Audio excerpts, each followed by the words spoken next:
Hi guys, how are you guys doing? I hope you're all well. I just wanted to have a bit of a chat to you guys about, I guess, the things that I'm looking at, thinking about what field I'm going to get into next year when I start looking for work.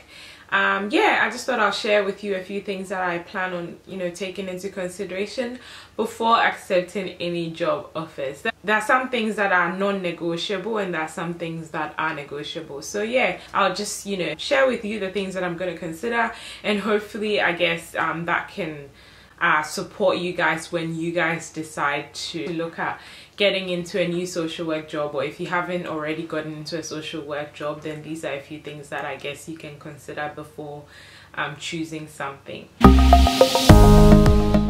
So the first thing is, I have become really clear on what I'm looking for. I think I'm still not sure about what field I want to get into, but I 100% want to get into something that has a bit of a balance, where I do a bit of case management and advocacy and a bit of therapeutic work. So then that way I can balance how much time I spend in the office and how much time I spend out of the office.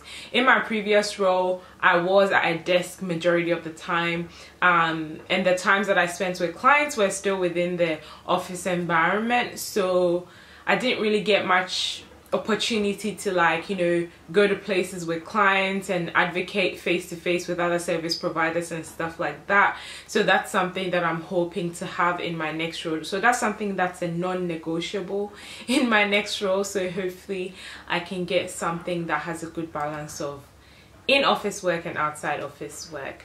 The next thing that I'm going to mention is money. Money is important to me.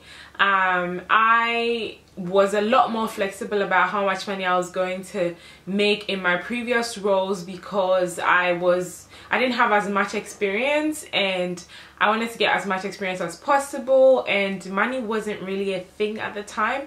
But now that I'm getting older, I'm wanting to save more and look into doing other things as well. So money is quite important to me.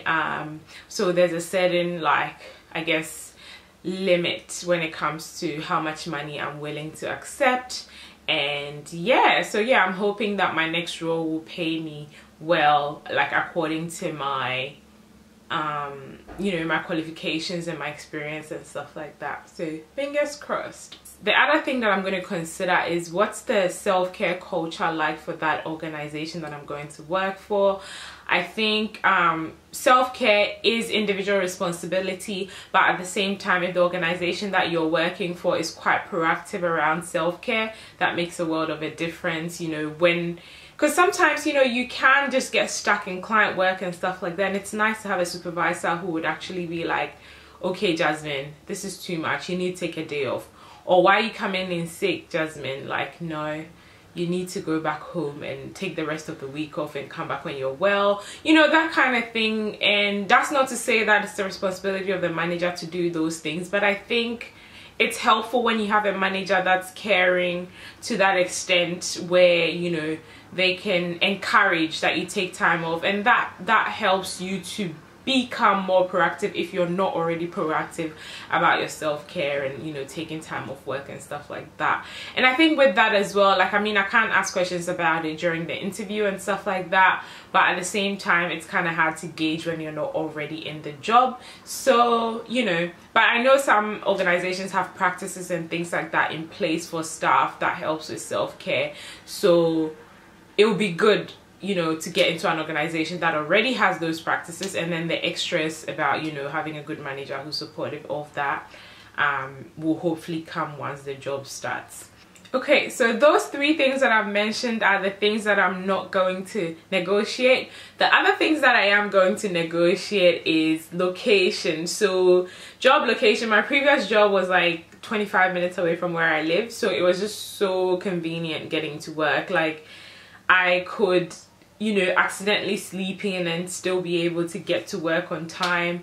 and it was just not a hassle. And I had times when maybe I had, say, an electrician or something coming to my house to fix some things. I could easily speak to my team leader, take some time in lieu, and then just quickly duck home, get that sorted, and then go back to work. So that was really, really convenient. So I'm hoping to find something that's close to where I live, but that's not something that has to happen. Like, I'm a little bit flexible around that. It's okay if my job isn't too close to home.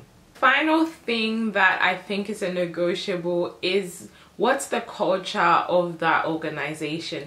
I think this is something that I can ask during the interview, but obviously, like, you don't really get an understanding of the culture of a place until you're actually there, and that's why it's a negotiable for me. Preferably, I would like some kind of really laid back type of culture where everyone gets along. There's no micromanaging, no, like, what's the word?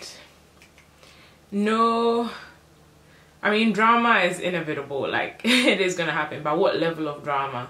And like, is it a culture where everyone is friendly and it's almost like a little family, you know, that kind of thing? I think that's something that I would prefer, but then again, it is negotiable because, I mean, yeah, like, I think it's hard to get an understanding of what the culture is really like until you're in it. So if I'm in the job and it meets all my other criteria and the culture isn't necessarily as laid back as I want it to be, I probably will still stay. So yeah, here are a few things that I'm going to be considering.